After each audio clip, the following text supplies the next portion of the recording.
If you deeply analyze what they are talking, they will be telling Bhagavad Gita, but they will be giving all their ideas. Whatever they talk, we will never find in the Bhagavad Gita. But if they go and talk saying it is my idea, nobody will listen. So they will tell this is all from the Bhagavad Gita. Now they also know audience who is sitting, they have not read Bhagavad Gita. So they have no idea what is in the Bhagavad Gita. He can tell whatever he wants and tell it is there in the Bhagavad Gita. Just like somebody, they had made a post on one of the social media. Some in Bhagavad Gita it is like this, something he had written. And some management lesson, something. So I responded to that, can you please give the reference in the Bhagavad Gita, which verse and which chapter this is? No response. Over. And if you see comment section, hundreds of comments, oh, wonderful, very nice, yes, this is Bhagavad Gita. My one question, no answer. So this is how it is. Because people know, other people who are sitting in the audience are all ignorance. So let me fool them and I will become popular and I will make money. Because if I speak my own idea, nobody will hear. If I say it is from Bhagavad Gita, everybody, oh yes, let me hear.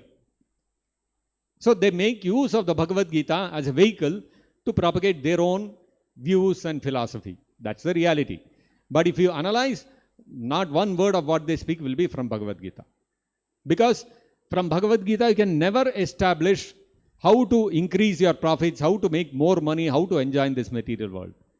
What is Krishna speaking in the Bhagavad Gita? Krishna is speaking, Yehi sansparshaja bhoga dukkha yonaya yevate. All happiness in this material world is distress only.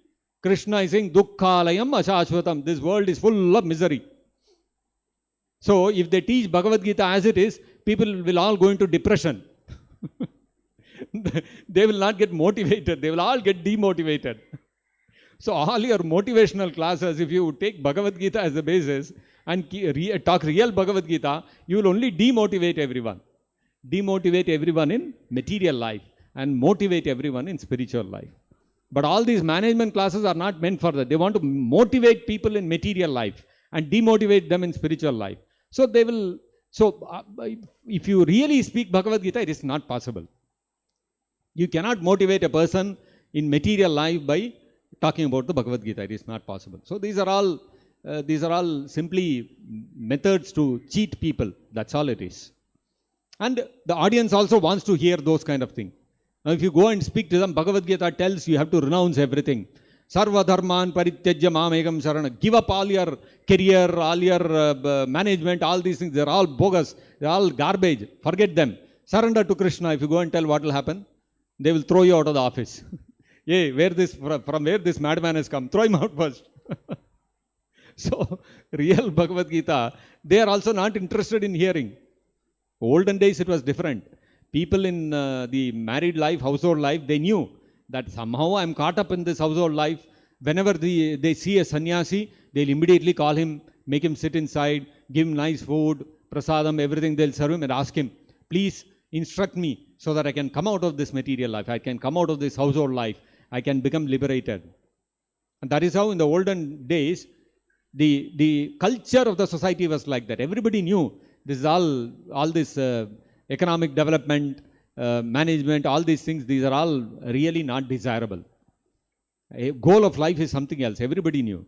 Therefore, sannyasis and such sadhus were highly respected. Whenever they would see some sadhu, they will immediately invite and they would like to hear from him. Nowadays, what is there? If some sadhu comes at the door, they will shut the door. Otherwise, maximum they will give 1 rupee and send away, because all beggars wear sadhu dress and come. And if at all they go to hear some sadhanu, they want to hear how their disease will be removed, how they can their economic problem will be solved, when will pandemic end, when will my business restart, will I make more profit? These are the questions they will ask. So, nobody goes to the sadhu, nobody is to ask, I have got fed up with this material life. How do I become liberated? How do I get out of this entanglement?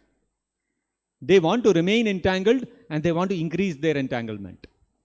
So they don't want to, if you talk about all these things, vairagya, renunciation, nobody will want to hear. That is how you see, if we, from our movement, if we have a course on the Bhagavad Gita and put it on the YouTube, free, don't charge any money. How many people will be there? 10 views will be there, 20 views will be there, 100 views will be there. And somebody, some some guy makes one nice video on how you can increase your profits based on Bhagavad Gita, you will have millions of views. And he will charge also. People will be ready to pay money and watch also. So, the audience also wants to be cheated. They don't want the real knowledge. And so such people, whatever they speak, they also hear and okay, yes, very nice. This is how it is. Now, if you tell people the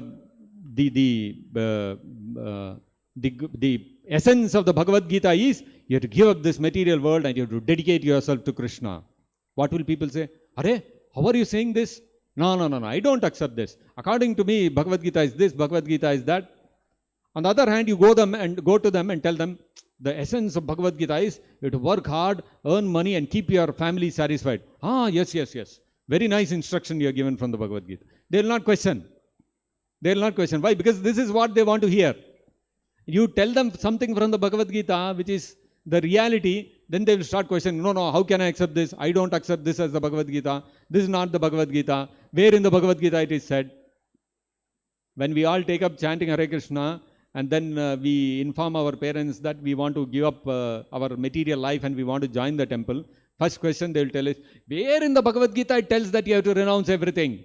You should take care of mother and father. That is what Bhagavad Gita says. And you tell them 1866 verses there, Sarva Dharman Parityaja. No. That is not what it means. I don't accept all these things. You show me one verse in the Bhagavad Gita where mother and father has to be taken care, Krishna is saying. No. Oh, so now you become so big, you are questioning your parents? This is what ISKCON has taught you?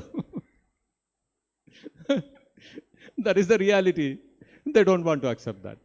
That means the audience also wants to hear something. Somebody goes and tells in the name of Bhagavad Gita, this is what Bhagavad Gita says. They feel satisfaction. Yes, whatever I am thinking, that is approved by the Bhagavad Gita also. Moment you go and tell them, no, that is not what it says, they will get very disturbed. So, that is why Prabhupada said this is a society of cheaters and cheated. People want to be cheated, therefore there are many cheaters.